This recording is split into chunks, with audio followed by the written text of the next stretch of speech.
Opening round from Mexico, the OHL Classic at Mayakoba, the first PGA Tour co-sanctioned event outside the United States and Canada. Pat Perez there to defend his title. Ricky Fowler making his first ever start to the new season. Fowler gets off to the great start. Got some great golf, a leaderboard that matches as Golf Central is on the air.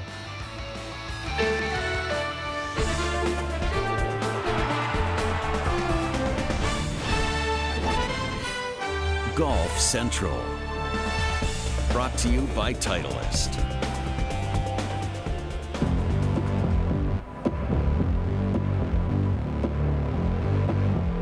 I don't want to fight it.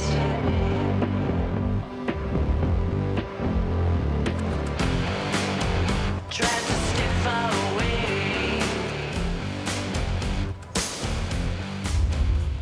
One of the true superstars in the game of golf, Ricky Fowler, first ever start at Mayakoba. Started on the back nine. Here he's at 13. Well, you're looking at the best right there, just the best putting stroke in the game of golf, and it was one revolution short of an eagle at the 13th hole. Very easy hole. A tap in there to get to 1 under. Now at the par 3 15th. Another chance for birdie. And another good look at a great putting stroke, and that's what we're going to see here for just a couple of shots. I want you to notice in particular just how soft the elbows are and how he grips it at the end of the putter. Jack Nicklaus did the same thing. Ray Floyd did the same thing. A lot of great putters use real long putters so they can have soft elbows, get the head flowing. And there you get a good look at it. And you can just see it. Watch the toe. You can see the toe that's just crossed over right there, and another made putt. So Ricky Fowler in there with a 6 under 65 for his opening round. Bogey free for Fowler. It was good to get off the couch and play golf again. I didn't play a whole lot the last 4 or 5 weeks, but never felt like I was far off when I did go out and make some swings. So the body feels good. We got here on Saturday, but didn't touch club till Tuesday. So got 9 holes in then. Pro-Am yesterday, and felt like I could go out and play well. The course seems to suit me well. Made some good up and downs. Felt like I drove the ball well. Made a few putts, and yeah, nice way to start. Second straight season to begin with a bogey-free 65. Last year it was at the WGC HSBC Champions where it was a top 10 performance, but it is not uncommon for Fowler to come out of the blocks and play well. And you can see his first 6 starts of last year got off to that really impressive start with the victory at Honda. We'll see what unfolds here in the 2017-2018 season.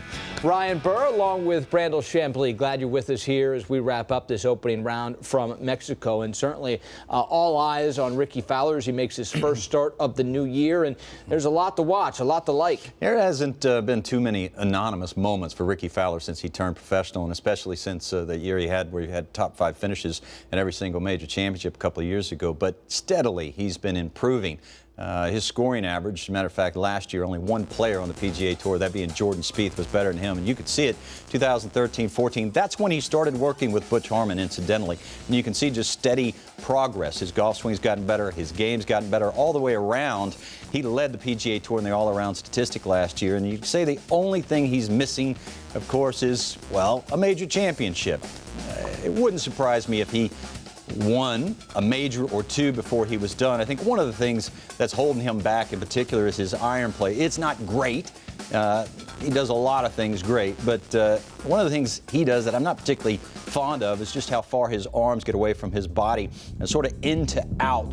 He has a lot of sort of release and a little rolling release through the shots. I think in particular this hurts him at Augusta National, where you get a lot of hook lies. You're trying to hit high cuts, and when you have those hook lies and that sort of release, the tendency is to hit it low and hit it left. And he has, over the last 5 Masters, had the fewest putts at the Masters 3 of those years. So there's no question that he has everything around and on the greens that he needs. But there are a lot of aspects of his game that I really love. So the iron play could be improved, especially at Augusta. How about something that you really like that Ricky does? Well, around the greens, you know, he reminds me of some of the best that we've ever seen. We take a look at it. You heard Phil Mickelson forever talk about hinge and hold. Ricky Fowler doesn't do it that way. He hinges and then he unhinges. Matter of fact, the handle barely moves. You can see that he sets the wrist and he releases the wrist, and you have to do this a certain way. You have to have soft elbows, and watch this. I mean, this is past Palin. This is mean, angry, tough grass, and you see right there just how much of a strike he had. Not the easiest of shots right there. He made that look simple, but he reminds me of Ray Floyd, and Seve Ballesteros. Ray Floyd, of course, the oldest man to have won the U.S. Open. Here's Ray Floyd in action on the Saturday in 1986.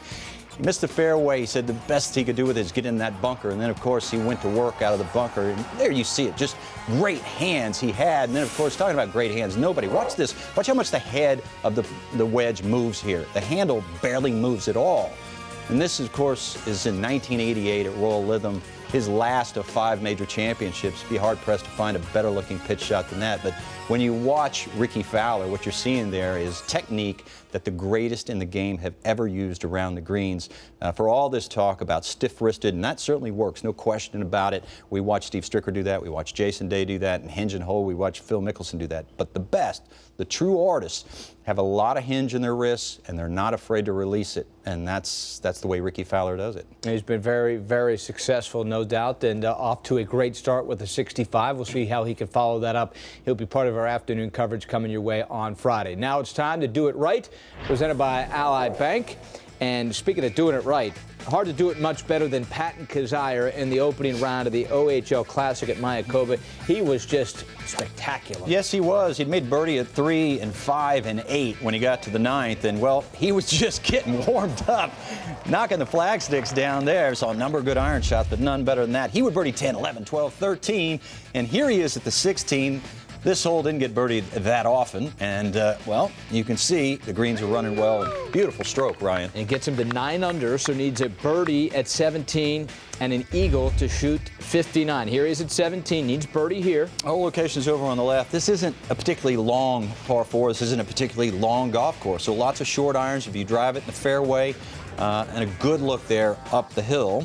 And he was able to convert that one. So now needs to hold this out for 59. Yeah, that's right. No small ask. No small ask. This was the hardest hole on the golf course. He compounded that by finding the bunker and then, of course, missed the green to the right. And that is setting up pretty nicely, but you can see his plight coming across the brow of the bunker short-sided. He did well to get it to here. This was for a 61. And, well, it leaves a bad taste in your mouth to make bogey, but on the bright side, a 62 is one heck of a start. And getting off to fast starts is nothing new for him. He has finished second in the first event he's played in each of the last 2 seasons. And that 62 in there for the lowest first-round score at this event. And maybe this is a sign of good things to come. Fred Funk won after his 62 in 2007. So Kizzire finished tied for 4th last week in Las Vegas. He's 24 under in his last 7 PGA Tour starts. Yeah, he likes where his game is.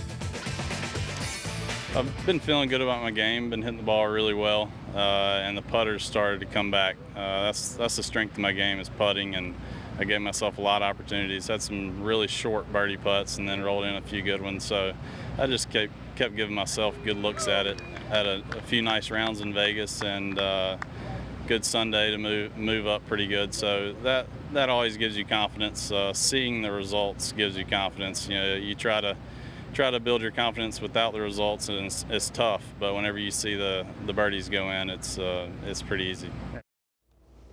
Yeah, seeking his first PGA Tour win in his 63rd start is Patton Kizzire. Obviously off to the great start, and Ricky Fowler. Why not go play the OHL Classic at Mayakoba? Just a beautiful spot, and Ricky off to the very good start. All right, still to come here on Golf Central, the European Tour is in South Africa, and you won't believe the lucky bounce one player got that still has everybody talking. Should have got on the water. Instead, it ends up on the green. We'll show it to you. Plus, the LPGA Tour is in China, where there were some interesting pairings, including a couple of sisters that are playing together. And we'll talk plenty about the Charles Schwab Cup points leader, Bernhard Langer, as he goes for his 4th straight Charles Schwab Cup this week in Arizona. Back after this. Golf Central is brought to you by Titleist Pro V1 and Pro V1X. Choose the best for your game. Geico. 15 minutes could save you 15% or more on car insurance.